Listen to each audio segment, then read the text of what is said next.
केला बेचने वाली चुड़ैल। एक बार की बात है, जादूपुर नाम के एक गांव में करतब दिखाती एक औरत एक रेड्डी के लिए गांव में आती है।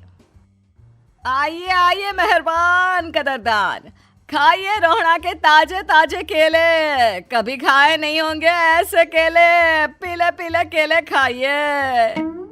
ये कहकर रोहड़ा हाथों में 4 केले लिए उन्हें सर्कल में जोर जोर से हवा में उछालती हुई करतब दिखाती है, जिसे देखकर आसपास के सारे बच्चे अपने अपने मम्मी पापा से उस औरत के पास जाने की जिद करने लग जाते हैं। पापा, ऐसा तो सर्कस में बॉल से होता है ना, ये आंटी तो केले से कर रही है। चलिए ना पापा, देखते हैं। रोहड़ा एक पतली सी तार पर चलती हुई केलों से करतब दिखाती है। आते जाते सभी लोग बाहर रुककर उसके करतब देखते हैं और वाह वाही करते नहीं थकते।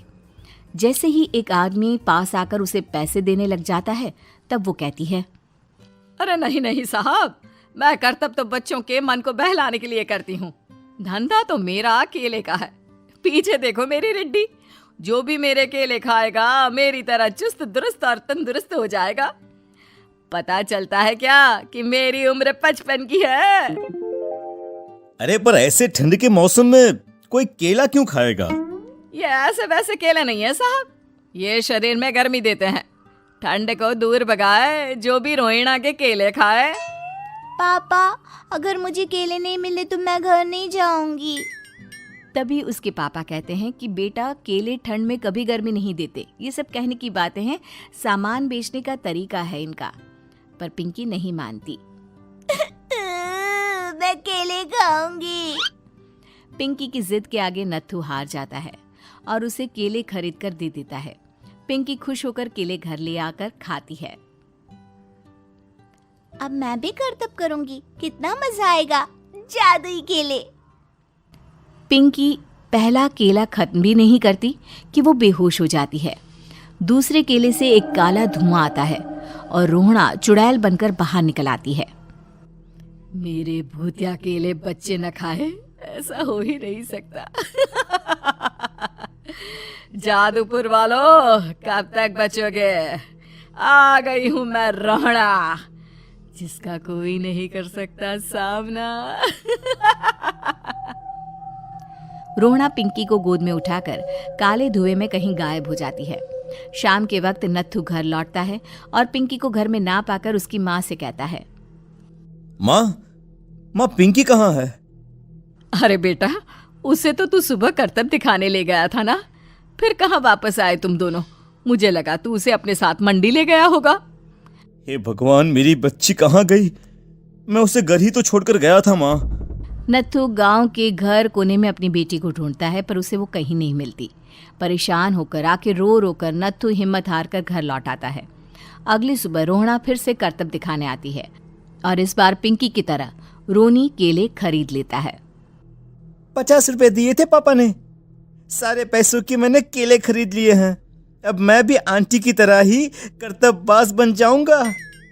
यही सोचते हुए रोनी केले खाता है और पहला अकेला केला आधा खत्म भी नहीं करता कि चुड़ैल उसके सामने आ जाती है। मेरे साथ चलने का समय आ गया है रोनी। ये तो बस शुरुआत है। अब इस गांव के सारे बच्चे धीरे धीरे मेरे कब्जे में होंगे, एक बच्चा भी नहीं बचेगा। ये कहकर रोना रोनी को गोद में लेकर काले धुएं में अदृश्य हो जाती है। इसके बाद हर रोज गांव में से कोई ना कोई बच्चा गायब होता, पर ऐसा क्यों हो रहा है किसी को भी समझ में नहीं आ पा रहा था। रोज की तरह अपनी बेटी पिंकी की तलाश में नत्थू गांव के एक तालाब के पास बैठा रो रहा था। कहाँ गई मेरी पिंकी? शकुंतला के जाने के बाद एक वही तो मेरा सहारा थी। अरे उसकी आत्मा कोस रही होगी मुझे कि मैं अपनी बच्ची को संभाल भी नहीं पाया। नत्थू ये कहता हुआ रो ही रहा था कि तभी तालाब में से उसे शकुंतला की आवाज सुनाई देती है। कहाँ थी तुम शकुंतला? हमारी बच्ची और सारे गायब हुए बच्चे रोहड़ा के कब्जे में हैं। वो बच्चों को जो केले देती है उससे बच्चे बेहोश हो जाते हैं और उसके कब्जे में आ जाते हैं और वो उन्हें ले जाकर काली दुनिया में ले जाती है। पर वो ऐसा क्यों कर रही है? ये मैं नहीं जानती, पर उस दुनिया का रास्ता मैं आपको बता सकती हूँ। जहां ये नदी खत्म होती है वहां एक केले का पेड़ है, उसके नीचे एक दरवाजा है, वहीं से रास्ता जाता है उस दुनिया का। ये कहकर शकुंतला की आत्मा गायब हो जाती है। गांव के सभी लोग झुंड बनाकर उसी रास्ते से काली दुनिया में चले जाते हैं और वहां देखते हैं कि सारे बच्चे वहां काम कर रहे थे। पापा मुझे ले चलो यहाँ से। पापा पापा। सभी बच्चे अपने मम्मी पापा से लिपट जाते हैं। तो तुम लोग यहाँ तक आ गए? क्यों हमारे बच्चों को पकड़ लिया तूने? तुझे शिकार ही बनाना है तो ले, हम सब आ गए हैं, हमें खा ले। नहीं, मुझे बच्चे चाहिए, मेरे बच्चे के बदले तुम लोगों के बच्चे। क्या मतलब? मैं इसी गांव में रहने वाली एक औरत थी। केले की चोरी के इल्जाम में मेरे बेटे को गांव वालों ने इतना मारा कि वो मर गया। उसी दिन मैंने ठान लिया कि गांव वालों का भी वही हाल करूंगी।